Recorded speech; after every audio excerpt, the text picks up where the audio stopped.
What's up, guys? It's Powerbang here, and I'm bringing you guys a war recap today. It's WHF versus Biddy Slayers, and we were almost perfect in this one, but not quite. Wasn't quite close enough. 99.52% total destruction of the Biddy Slayers in a 25v25 war. 73-60 was your final scoreboard right above my head if you want to check in on that throughout the recap. But today we'll look at the board.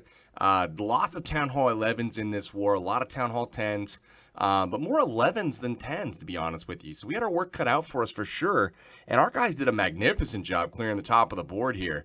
Top 6 Town Hall 11s cleared, the 7 and 8th Town Hall 10. I mean, we got so close here. Cobra picking up 99% as a Town Hall 10, hitting up to a Town Hall 11. Nearly got the 3-star, guys. Very, very close attack here. And then Caps fell just a little short. Not used to saying that much. That guy's been on fire lately, but almost getting it done. Other than that, everything 3-star, guys. But since it was such a heavyweight war, we're going to focus on that this episode. And we're going to show you guys some of the Town Hall 11 and 10 3-stars that happened this war. So we saw number 1, 2, and 5 in the last video that talked about bowlers versus miners, so feel free to check that out in that video. But let's get into this recap, which we're going to start with number 3. This is Predator, and this is your classic ring style base, and the reason I show this is because a lot of people struggle with these types of bases. They really shouldn't be struggled with,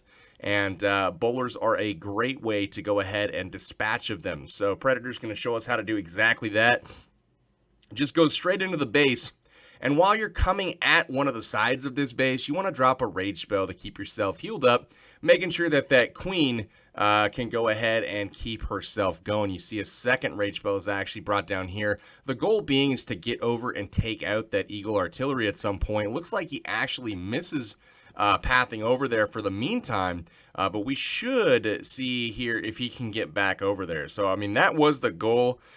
Looks like he missed out on that, but now he can actually send in some troops through the opening just like that and target the Eagle first with the bowlers and the king rather than the queen. So the queen's going to do one side of the base. You can see the Grand Warden's actually going to leave her and go to where the bulk of the troops are. So she takes out the Inferno Tower all by herself. Nice job with that. And then the bowlers with healers and, some of the giants and the king just absolutely rickroll the rest of this base. I mean, it's not even fair. So basically, these style of bases, get your bowlers and your troops into that ring, walk them around counterclockwise or clockwise, whatever you choose, and then just basically drop spells as necessary. The not the poison spell, but the CC's on the backside of this base. So he waits to use the Eternal Tome until he actually encounters them. He's got dragons here, guys, that can't seem to kill his troops. The dragon finally switches to the healers, but he drops a jump spell at the very end of this raid, connecting the town halls, the very last thing that he's going to take out, but finally gets that thing taken out. I don't know that he lost any troops at all. Completely wrecks this base. Predator, nice job, man. Awesome 6-pack in the war. So let's move on to the next one, guys. This is number 4, Johnny Bravo. He's going to come smack another ring-style base. This one's a little bit more common, this layout here. You see those Inferno Towers in the corners inside those little 2x2 compartments. So we'll watch exactly how that is taken care of here. So the first thing he does is he lures the CC as much as he can, sends in a giant, it looks like, to get in range of that, gets it open. And then he's going to drop a poison spell on top of his queen over on the far side of the base. Jump spell is going to get the golem in there, and it looks like the Eagle has been activated.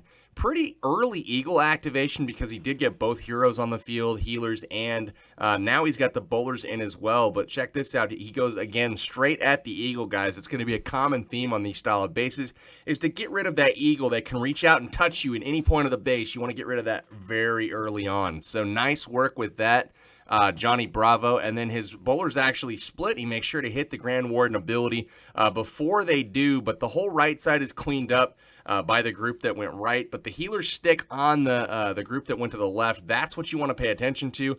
Drop the rage spells as appropriate. As you can see here, he approaches the queen, approaches some of the splash. Really nice job kind of recognizing when it's appropriate to drop those rage spells. So as the goof troop continues to move on here, he's got one free spell left, and it's pretty obvious where that's going to go. Probably can drop that there on the Inferno Tower and likely the Wizard Tower as well. He's going to drop it up front, though, to actually prevent the sweepers from blowing his healers back. So really nice job with that. Now we've got the Inferno finally targeted here. So you're going to see some troops throw them rocks. There we go. Queen locked on as well. It's finally down. We've got archers on the bottom on the Dark Spell Factory. That is always such a pain in the butt for our clan. I don't know why, but the Dark Spell Factory ruins so many raids, but not this one. So Johnny Bravo picking up that 3-star. Nice work, man. Let's go ahead check out a few more raids, guys. Let's start off here on number 6 for the next one. This is King Diamond, also with a 6-pack. Very nice war to him. This is a little bit of a disjointed base, kind of like an old school, like, let's funnel the troops around type of thing, but keep them away from the core. So notice there's holes in the core. King Diamond exploits that by just dropping a few barbarians in there, gets the CC lure, and also gets some giant bombs pre-triggered before the raid even starts. He's got single infernos in there, so this core should be really easy to take care of once he gets the queen walking and the miners to go ahead and start on this base. So the queen comes back around the wall, walks to the inside, poison spell there to receive those balloons. Double poison actually slows him down even more. The queen finishes up with him, and she's going to get into this base. Now, a lot of damage coming in here. We've got a level 14 archer tower doing work on that queen. He brings a king from the upper side here, and its job is basically just to tank. So as he's kind of tanking, he gets into that opening. You're going to see the ability get triggered here. Boom, just like that. And then he's going to take out some of the point defenses, get the last couple minions lured out here, and then it's basically just a minor free-for-all. He sends them at this base. A rage spell gets them all into the core, and the goal is to get to those Inferno Towers as quickly as possible. So the queen has started to work her way towards the core now as well. Miners are working their way in. Uses that Grand Warden ability to avoid some of the giant bombs in there. And first Inferno down. Second Inferno is about to get targeted here. Miners are on it at this point. Heal spell down to keep everything up and moving. And he still has one heal spell now for the backside. We'll go ahead and fast forward through the rest of this because it's just miners bashing their way through the base. There's that heal spell. All splash damage is down. So this is obviously an overkill. Very nice work to King Diamond here getting this thing taken care of. Finally, the CC troops get taken care of by the queen at the very last moment. But King Diamond coming away from this war with a 6-pack as well. Nice work to you, man. All right, number 9, guys. This is Ken. Ken's going to be featured 2 times in this episode because Ken's a stud. Bringing that 6-pack war to us once again as a Town Hall 10. This is a Town Hall 10 versus Town Hall 10 raid, guys. Bringing that mass miner attack. And he's going to go ahead and open up the wall at the bottom here. You're going to see, I believe the heroes come in from the bottom on this raid. The wall is open. Everything looking pretty good at this point. It looks like we've got a giant coming in at the top there to get the CC lure. Minions and loons seem to be the common theme for this this clan. We've got the queen on the bottom with healers on her. She's going to go ahead and get that CC down there and take these minions out with a poison spell. Looks like the queen is inside of a rage, and she's going to go ahead and start smacking buildings down left and right inside of that rage spell. Very, very nice job with that. Pretty soon here, she will encounter some balloons. Another poison spell is dropped to go ahead and slow those up. Queen finishes these balloons up nicely, takes care of business, and continues on with the charge. Now on the right side, wall breakers go down. Runs out of wall breakers, though. The archer tower snipes them while the king is still beating on the wall. So queen is charging. She's going to have to use another rage spell there to go ahead and stay alive. Saving the ability, though, for a time that is more appropriate. And taking out that point defense right now to go ahead and free her up. But the king gets inside finally after beating through the wall after the wall breaker fail. Gets in, clears the right side, and now it's time for the miners. You see how this attack has funneled all of those miners by dropping that king on the right. All those miners have nowhere to go but that Inferno Tower. The only question is, will the heroes lure the miners away from the Inferno? So it looks like a skeleton trap has been dropped there as well. So the miners take care of the skellies, take care of the king, and they're going to snap over to the queen. But it does look like the friendly archer queen targets the Inferno, takes it out before the miners take too much damage. And now we have a heal spell in the core to go ahead and keep all these miners up. And the queen is working her way over there to help out as well, kind of reinforcing that position.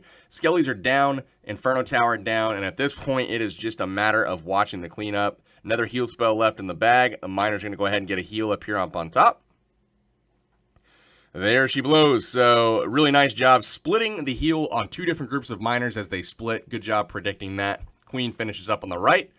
We have just a few defenses down there now with the cannons and the archer tower. Everything looking good. Going over there. The queen doing some tanking. And that is going to be pretty much it for this raid. Lots of miners left over doing their thing. And that's a 3-star for the good guys. Nice work to Ken. Liked it so much. Let's watch another one from Ken. This is number 10. 10. Ken, do the damn thing, man. Here we go. So we hit the replay button like 8 times there. But, you know, it'll work once. The last time, of course, 30 miners once again on this raid. He's going to go ahead and drop those balloons in from the bottom, take out that archer tower that's exposed, and that'll get him some extra help down there. So really nice work getting that lure. Here comes a dragon, some wizards, some archers, everything looking good. Queen goes down, going to receive those CC troops there with the poison. Nice work on that. The queen's going to go ahead, wrap up, take out the lesser troops first, and then work on that dragon, and then beat her way through the wall rather than just walk down the wall a little bit. So that's fine. That's good. Minions on the bottom now that that archer tower has been cleaned out. That's going to go ahead, create a nice little funnel there for the king. He'll go back to that army camp, head into the base, and it looks like we have a 1v1 over on the right with the queen on queen action there. We've got a rage spell down to keep those healers, keeping that queen alive. She pushes her way further into the base. Eventually, you can see those miners are trying to funnel straight into the Inferno Tower, keeping that queen so she can just pop that ability right here. Boom, take out the Expo and then take out the Inferno as well. So she targets the Inferno finally. A couple shots, that's going to get it down pretty low. Rage spell in the core, going at a multi-Inferno Tower on the backside there. Going to go ahead and take out the Wizard Tower, and then we have a lot of stuff flying at the group of miners, finally targeting the Inferno Tower. It is down, and then a heal spell to receive them on the backside. The queen continues to circle. Nothing going to take that queen down. She is almost full health with healers on her still. So Ken has wrecked this base. Nice work, Ken. Love the 6-pack, man. Keep up the good work for us, man. All right, guys, let's look at a couple more. Let's look at number 11 here. This is IT, also known as King of the North, also known now as King of the North. You'll see after this, what's it called? This recap is over. Next video. So here we go. We've got the minions taking out the gold storages here. Couple on each side, everything looking good. Really like the jump spell here. Watch the way that he drops his Valkyries in here. Once these gold storages are down, look at how he funnels to the lab. And when they hop this wall here, look at the split.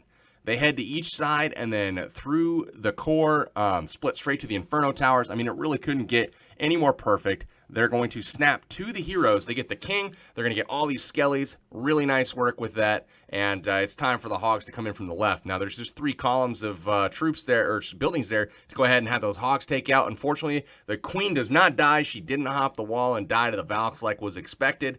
But it does look like the balloons have died to the poison spells. So that was pretty key. And now it's just time for the hogs to try to get their way through the rest of his base with a queen on him, with pups on him. Not looking so hot right now, but he's going to be able to outlast. He's just basically got to use that heal spell in a good spot. There it is. He covers almost all of the remaining defense with the heal. Awesome job with that. Wizards on the left, minions on the right, and looks like that queen up the gut. She gets a little queen on queen action there, and that is going to do it for this raid. IT, King of the North, doing work, getting that Town Hall 10 triple. Nice work, man.